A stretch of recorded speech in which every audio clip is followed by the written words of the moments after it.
नमस्कार, मी वृषाली पाटील बातमीपत्रात आपलं स्वागत करते। बुलेटिनच्या सुरुवातीलाच पाहणार आहोत आज दिवसभरातल्या टॉप 9 मोठ्या राजकीय बातम्या।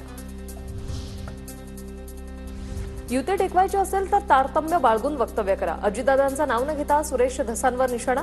फडणवीसांच्या चेहऱ्याकडे बघून लोकांनी धनुष्यबाण घड्याळाला निवडून दिलं, धसांचं वक्तव्य।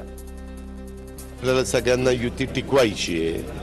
युती टिकवत असताना प्रत्येकाने तारतम्य ठेवून बोललं पाहिजे। माझ्या सगळ्यांनी बोलायचं झालं तर त्यांनी त्यांच्या वरिष्ठांच्या कानावर घालावं। मुख्यमंत्री फडणवीसांना पाकिस्तानातून धमकी, हल्ला करणार असल्याचा धमकीत उल्लेख। हल्लेखोर धर्माची ओळख लपवून येणार, धमकीत उल्लेख। वरळी पोलिसांकडून तपासाला सुरुवात। इतिहास अभ्यासक इंद्रजीत सावंत यांना पुन्हा धमकी। सावंत थोड्या दिवसांचे पाहुणे, घरी जाऊन मारू। सोशल मीडियावर केशव वैद्य नामक व्यक्तीच्या अकाउंटवरून धमकीचा मेसेज।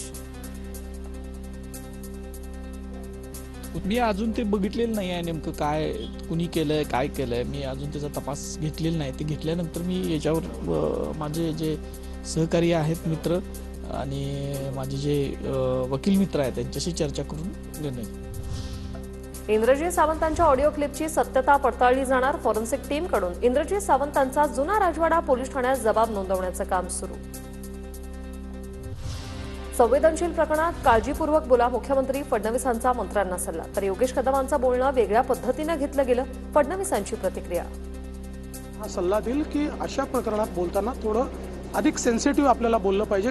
मंत्री असतील किंवा लोकप्रतिनिधी असतील, अशा घटनांच्या संदर्भात बोलत असताना त्यांनी सेन्सिटिव्हली बोललं पाहिजे, असं सगळ्यांनाच माझा सल्ला असेल।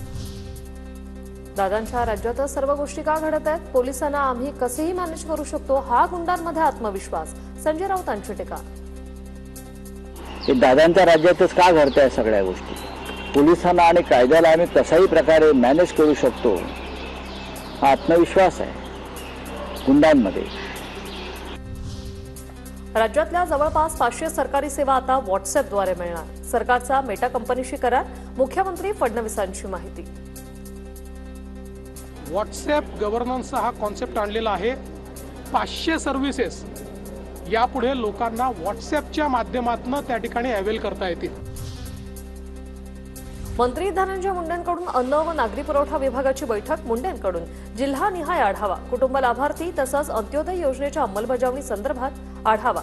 डोळ्यावरील शस्त्रक्रियेनंतर मुंडे सक्रिय।